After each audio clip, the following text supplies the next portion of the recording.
శుక్లాంబరధరం విష్ణుం శశివర్ణం చతుర్భుజం ప్రసన్నవదనం ధ్యాయేత్ సర్వవిఘ్నోపశాంతయే అగజానన పద్మార్కం గజానన మహార్నిజం అనేకదంతం భక్తానం ఏకదంతముపాస్మహే. ఓం గం గణపతయే నమః. ఓం శ్రీమాత్రే నమః. ఓం శ్రీ గురుభ్యో నమః. మా ఆది ఆస్థానం చూస్తున్నటువంటి మీ అందరికీ పేరు పేరున నా హృదయపూర్వక నమస్కారాలు. ఇప్పుడు మనం డిసెంబర్ 16 నుండి 31 డిసెంబర్ 31 డిసెంబర్ వరకు కూడా అంటే 15 రోజుల పాటు వివిధ రాసుల వారికి ఎలా ఉండబోతుందో తెలుసుకుందాం. నా పేరు వాడ్రేవు ఆదినారాయణ శర్మ. నేను CMA చేశానండి. సరే, అది పక్క పెడితే మీ జాతకాలు చూపించుకోవాలనుకుంటే మీ దగ్గర ఉండవలసింది date of birth, time of birth, place of birth ఉండాలండి. ఉంటే తప్పకుండా మనం విశ్లేషణ చేసుకోవచ్చు. చాలామందికి వివాహాలు కావట్లేదని చాలామంది ఫోన్ చేస్తుంటారు. వివాహాల విషయంలో కానీ, విద్య విషయంలో కానీ స్టెప్ 3 ఇప్పుడు అమెరికాలో మీరు రాయిపోతున్నారు కదా డాక్టర్స్, కొంతమంది ఫోన్ చేస్తుంటారు. స్టెప్ 1, స్టెప్ 2 ఇండియాలో అవుతుంది, స్టెప్ 3 ఫారిన్ కంట్రీస్లో అయ్యి తర్వాత వాళ్ళు కొంతకాలం మీరు అప్రెంటిషిప్ చేయవలసి వస్తుంది. సరే, అది పక్క పెడతారండి. ఫారిన్ కంట్రీస్ వెళ్ళడానికి మీరు ఎలా ఉంది, జాతకాలు ఉందా లేదా, విదేశాల్లో ఉద్యోగం వస్తుందా లేదా, భార్యాభర్తల యొక్క అనురాగ దాంపత్య జీవితం ఎలా ఉంటుంది, పెళ్ళి ఎప్పుడు అవుతుంది, అంతేకాకుండా మ్యాచ్ మేకింగ్ అంటే వధూవరుల యొక్క జాతక పరిశీలన, ఇవి కూడా మన ఆది ఆస్ట్రాలజీ తరపు నుంచి నేను ఒక్కనే చేస్తానండి. ఎవరు ఉండరు. మీ ఫోన్ కూడా నేనే లిఫ్ట్ చేస్తుంటా. కాకపోతే ఇలా షూటింగ్స్లో ఉన్నా, నేను వేరే జాతకాలు చెప్తూ ఉన్నా, బహుశా మీ ఫోన్ లిఫ్ట్ చేయకపోవచ్చు, రికార్డ్ అవుతూ ఉంటుంది. కాబట్టి మీకు మెసేజ్లు పెట్టండి, తప్పకుండా నేను పరిష్కార మార్గాలు మీ జాతకాలు మీకు ఫోన్ చేస్తా కూడా. అంతేకాకుండా వాస్తు సంబంధించిన విషయాల్లో కూడా మీకు కొద్దిగా నేను గైడెన్స్ ఇవ్వగలనండి. వాస్తు సంబంధించిన విషయాల్లో కూడా మీరు ఫోన్ చేసినా కూడా నేను తప్పకుండా పరిష్కార మార్గాలు చెప్తాను. అంతేకాకుండా చాలామంది ఫారిన్ కంట్రీస్ కూడా ఫోన్ చేస్తుంటారు. వాళ్ళు కూడా ఇలాగ అడుగుతుంటారు జాతకాలు అండ్ వాస్తు సంబంధించిన విషయాలు కూడా తప్పకుండా వాళ్ళు కూడా చెప్తుంటాం. అంతేకాకుండా ఒకవేళ జాతకాల్లో ఏమైనా హోమాలు జపాలు చేయించుకోదలుచుకుంటే మన ఇండియాలో కూడా చేయిస్తుంటాను నేను. కాకపోతే అందరికీ జపాలు చేయించుకోమని ఇవన్నీ నేను ఏమాత్రం చెప్పను. గ్రహాలు కనుక అనుకూలమైన పరిస్థితులు లేకపోతే పూజలు చేయించుకోమని చెప్తుంటాను. కాకపోతే ఇంకా పరిస్థితి బాగోకపోతే అప్పుడు జపాల్లోకి వెళ్తాను తప్ప అనవసరంగా డబ్బులు ఖర్చు పెట్టినివ్వను. సరే, అది పక్క పెడదామండి. ఇప్పుడు మనం డిసెంబర్ 16 నుండి 31 డిసెంబర్ వరకు కూడా మనం తెలుసుకోబోతున్నాము. ముందుగా మనం ప్లానటరీ పొజిషన్ గురించి తెలుసుకుందామండి. గురుగ్రహం మిథున రాశిలో వక్రగతిలో ఉన్నాడు. వక్రగతిలో ఉన్నటువంటి గ్రహము అద్భుతమైన ఫలితాలు ఏమి ఇవ్వండి. అంటే శుభగ్రహం అయినప్పుడు కూడా, ఈయన వక్రగతిలో ఉన్నప్పుడు కూడా కొంచెం మంచి ఫలితాలు ఇస్తారు, కానీ వక్రగతిలో మంచి ఫలితాలు ఇవ్వడం. సరే, కేతు సింహరాశిలో ఉన్నాడు. అలాగే చంద్రుడు కూడా మారుతుంటాడు అనుకోండి. మొదట ముఖ్యంగా బుధుడు గురించి చెప్పుకుందాం. బుధ శుక్రులు కూడా వృశ్చిక రాశిలోను, అలాగే రవి బుధ కుజ శుక్రులు వీరు ధనుసు రాశిలోను. అంటే రవి 16వ తారీఖు నుంచి ధనుసు రాశిలోను, 29 నుంచి బుధుడు ధనురాశిలోను, అలాగే శుక్రుడు 20th నుంచి ధనురాశిలోనూ ఉంటారు. సరే, అది పక్కన పెడితే చంద్రుడు కూడా వెళ్తా పడుంటాడు అనుకోండి. కుజుడు కూడా మీకు ఆల్రెడీ కుజుడు ధనుసులోనే ఉన్నాడు. రాహు మీకు కుంభరాశిలో ఉన్నాడు. చంద్రుడు కూడా కలుస్తున్నాడు 25th and 27th. విశేషత కూడా ఉంది. అలాగే శనీశ్వరుడు మీకు మీనరాశిలో ఉన్నాడు. సో ఇవి గ్రహాల యొక్క పరిస్థితులు అండి. ఇప్పుడు మనం మేషరాశి గురించి తెలుసుకుందాం. మేషరాశి వారికి ఈ వారం మొత్తం కూడా అంటే ఈ 15 రోజుల మొత్తం కూడా చాలా బాగుందండి. కాకపోతే వాళ్ళకి ఆర్థికంగా చిన్న చిన్న ఇబ్బందులు రావడానికి మాత్రం అవకాశాలు ఉన్నాయి. కుటుంబంలో సఖ్యత లేకపోవడము, కుటుంబంలో ఇబ్బందులు పడ్డము, రావాల్సిన సొమ్ములు డబ్బులు సకాలంలో చేతికి అందలేకపోవడమో జరుగుతుంది.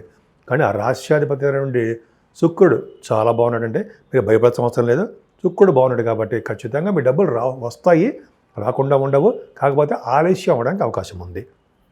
ఏదైనా ఈ నెల మొత్తం ఈ 15 రోజులు కూడా మీరు నిరంతరము ప్రయాణాలు చేయవలసి వస్తుందండి. దగ్గర ప్రాంత ప్రయాణాలు చేస్తారు. మీ కమ్యూనికేషన్ స్కిల్స్ని పెంచుకుంటూ ఉంటారు. నిరంతరము కృషి చేస్తూ ఉంటారు. అంటే పనులందు పట్టుదల అంటాం కదా, ఆ పట్టుదల ఎక్కువ మీకు, చాలా ఎక్కువ. మీకు పనులందు పట్టుదల చాలా ఎక్కువ. అంతేకాకుండా ధైర్యంగా కలిగి ఉంటారు. మీ తోబుట్టువుల్లో మీ తమ్ముళ్ళకి బాగా మీరు కనెక్ట్ అయి ఉంటారు. మీరు చాలా వాళ్ళ సహాయ సహకారాలు అందిస్తుంటారు. ముఖ్యంగా చదువు విషయంలో కొద్దిగా ఆటంకాలు రావడానికి అవకాశం ఉంది.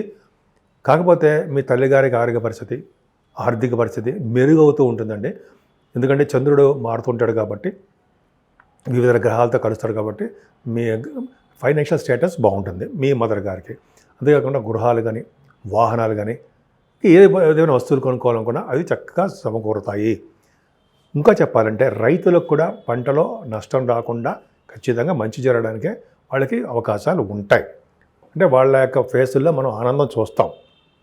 అంతేకాకుండా మ్యూజిక్ సంబంధించిన వాటిల్లో కూడా నృత్య కళాకారులు కానీ, మ్యూజిక్ సంబంధించిన వారికి కానీ చక్కటి అవకాశాలు బ్రహ్మాండంగా ఉంటాయి. అంటే నృత్య కళాకారులు అంటారు కదా, భరతనాట్య కళాకారులకి, మ్యూజిక్లో ఉన్న వారికి బ్యూటిఫుల్ ఆపర్చునిటీస్ వస్తాయి. కేతు అంటే జనరల్గా మీ సంతానం విషయంలో ఏమాత్రం ఇబ్బంది పడవలసిన అవసరం ఉండదండి. కొత్తగా సంతానం కోసం ఎదురు చూస్తున్న వాళ్ళకి మీకు ఆడ సంతానం ముందర ఉంటారండి. తర్వాత అంటే మీ జాతకాల మీద ఆధారపడి ఉంటుంది. అది ఖచ్చితంగా మీ జాతకాలలో లగ్నం నుంచి పంచమ స్థానంలో కేతు ఉంటేనే ఆడపిల్లలు పుడతారు. తర్వాత అబ్బాయి ఉండడానికి కాదు, అబ్బాయి కూడా ఉంటాడు. సరే, నేను గోచార ప్రకారం చెప్పుకుంటాం కాబట్టి ముందర ఆడపిల్లలు పుట్టడానికి అవకాశం ఉంది. ఏదేమైనా మీకు కళారంగంలో కూడా కొంచెం మంచి అవకాశాలు రావడము, నృత్య కళాకారులుగా, సంగీత కళాకారులుగా, అలాగే సాహిత్య రంగంలో ఉండేవారుగా మీరు ఉంటారు. అంతేకాకుండా స్టాక్ మార్కెట్లో కూడా మీకు మంచి అవకాశాలు రావచ్చు.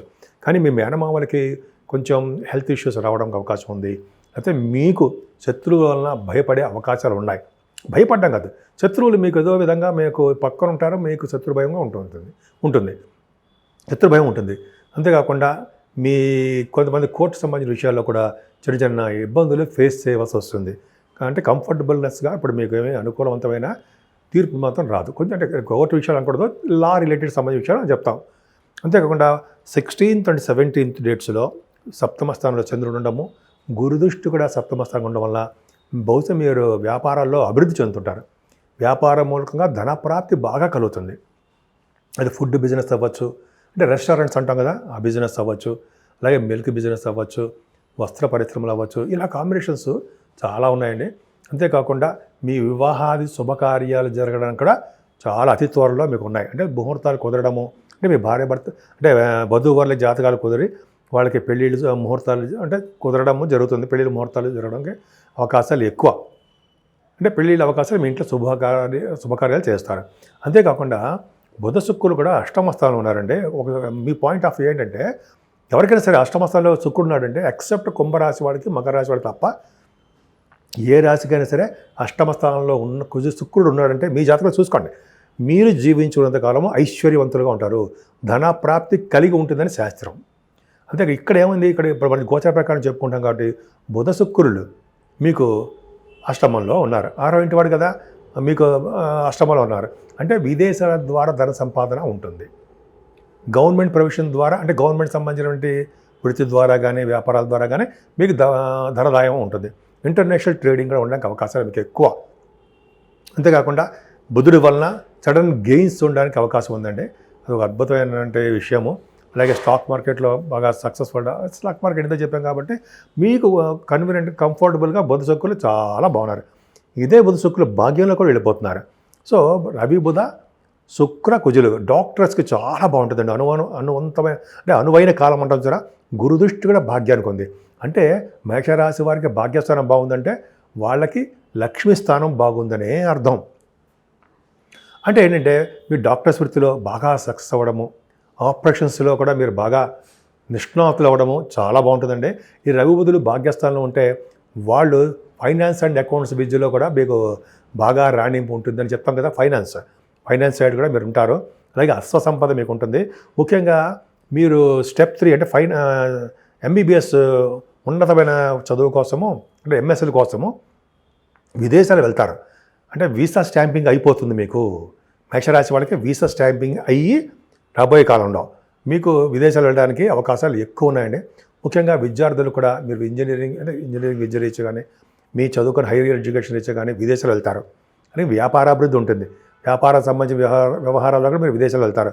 అన్ని రకాలమైన బిజినెస్లో కూడా మీరు సక్సెస్ అవుతారు. ముఖ్యంగా రియల్ ఎస్టేట్ రంగంలో ఉన్న వారికి వాళ్ళకి డెఫినెట్గా సక్సెస్ఫుల్గా ఉంటారు. భాగ్యస్థానం పర్ఫెక్ట్గా బాగుంది కాబట్టి భయపడాల్సిన అవసరం లేదు. కానీ మీరు చేస్తున్న ఉద్యోగంలో భద్రత తక్కువ, బాధ్యత ఎక్కువ. భద్రత తక్కువ, మీకు ఉన్నటువంటి బాధ్యత ఎక్కువ. సరే అది పక్కన పెడతారండి. మీ ఉద్యోగ రీత్యా మీరు ట్రాన్స్ఫర్స్ అవ్వడానికి ఎక్కువ అవకాశాలు ఉన్నాయి. అసలు మీకు ఉద్యోగం అంటేనే ఇంట్రెస్ట్ ఉండదు కొంతమందికి, అంతా చేంజ్ అయిపోదాం అనుకుంటుంటారు. ఆ మనసులో అట్లా ఉంటుంది. అంటే ఎక్కువగా మీరు నిరంతరం ప్రయాణాలు చేయడం అంటే ఇష్టపడుతుంటారు. అందుకని ప్రయాణాలు చేసే జాబ్స్ అంటే ఇష్టం. ముఖ్యంగా సాఫ్ట్వేర్ రంగ ఉద్యోగస్తులకి, గవర్నమెంట్ సంబంధించిన ఉద్యోగస్తులు కూడా మీ జాబుల్లో కొద్దిగా భద్రత తక్కువగా ఉందండి. మీరు కష్టపడి పనిచేయాలి. ఎదుటి వాళ్ళని ట్రస్ట్, మీ మీద మీ నమ్మకం ఎదుటి వాళ్ళు కలగాలి. అంత బాగా పనిచేస్తుంటే డెఫినెట్గా సక్సెస్ఫుల్గా ఉంటారు. చంద్రరాహులు లాభస్థానంలో ఉన్నారండి. మీ వ్యాపార అభివృద్ధి దినదిన ప్రవర్ధమానం అవుతుంది.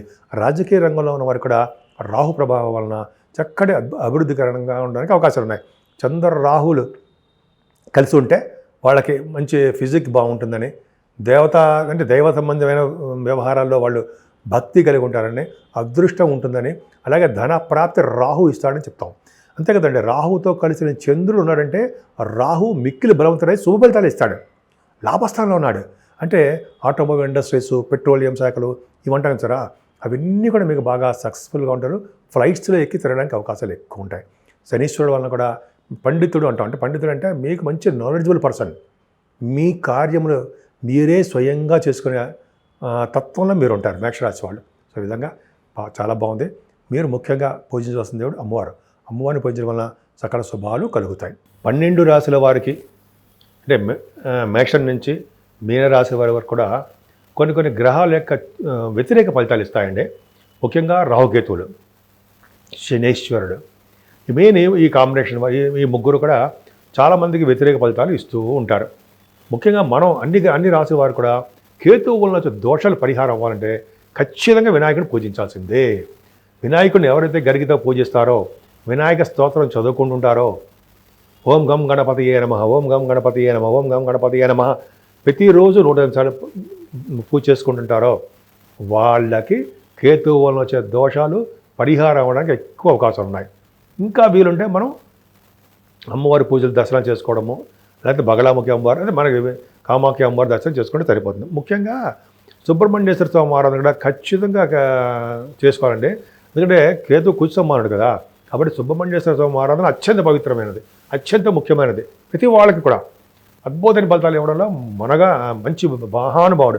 పెళ్ళిళ్ళు కాని వాళ్ళకి పెళ్ళిళ్ళు అవ్వడము, భార్యభర్త విడిపోతే వాళ్ళ కలపడము, కోర్టు కేసుల్లో గెలిపించడము, ఇంట్లో శుభకార్యాలు జరిగేటి చేయడము, పిల్లలకి చిన్న పిల్లలకి ఆ దోషాలు లేకుండా ఆయన కాపాడుతూ ఉండడము, అలాగే రక్తం రాకుండా ఒంటి మీద రక్తం అయి కనపడకుండా కాపాడే శక్తి ఆయనే ఉండడము, అంటే బోన్స్ తిరగడము, రక్తాలు రావడము, యాక్సిడెంట్స్ అవడము ఉంటాయి కదా, అవన్నీ కాకుండా కాపాడేవాడు భగవంతుడే సుబ్రహ్మణ్యుడు. అంతేకాకుండా రాహు వల్ల కూడా అండి అష్టమ రాహు, 12వ భావం రాహు, పంచమ స్థానం రాహు దోషకారకుడు. సో ఈ దోషాలను పరిహారం అవ్వాలంటే ఖచ్చితంగా మన దగ్గర ఉన్న అమ్మవారిని కుంకుమ పూజతో కానీ, చండీ హోమాలతో కానీ, అభిషేకాలతో కానీ అమ్మవారి దర్శనం చేసుకుంటూ అమ్మవారికి వస్త్ర సమర్పణ చాలా ఇంపార్టెంట్. అన్నదానం మహానందం. అన్నదానం చేసుకునే వాళ్ళకి మంచి సుఫలితాలు వస్తాయి. అలాగే వాటర్, మంచినీళ్ళు దానం చేసుకొని చాలా అద్భుత ఫలితాలు ఉంటాయి. శనీశ్వరుడికి 7 శనివారాలు చాలండి. ఆయన స్వామివారికి దీపారాధన చేయడము, అలాగే స్వామివారిని నువ్వులతో అభిషేకాలు చేయించడము, స్వామివారి నువ్వులతో నల్ల నువ్వులతోటి పూజించడము, చేయడం వల్ల అన్ని సమర్పించడం వల్ల శని వల్ల దోషాలు పరిహారం అవుతాయి. అంతేకాకుండా ఆంజనేయ స్వామివారి చుట్టూ 11 ప్రదక్షిణాలు చేస్తూ వడమాల సమర్పించడము, స్వామివారిని సింధూరం రాయించడం వల్ల సకల దోషాలు పరిహారం అవుతాయి. అంతేకాదండి, వెంకటేశ్వర స్వామివారి దగ్గర అఖండ దీపారాధన చేయాలి. సరే ఇవన్నీ చేయలేమండి. మనకి ఇష్టమైన అమ్మవారిని, పార్వతీ అమ్మవారిని కానీ, లలిత సహస్రనామాలు కానీ, విష్ణు సహస్రనామాల్లో కానీ, భగవద్గీతలో ఒక శ్లోకమైనా సరే కానీ చదువుకోవడం వల్ల చక్కటి ఆదాయం, చక్కటి వృద్ధి, ముఖ్యంగా ఆరోగ్య సంపదలు బాగా కలుగుతాయి.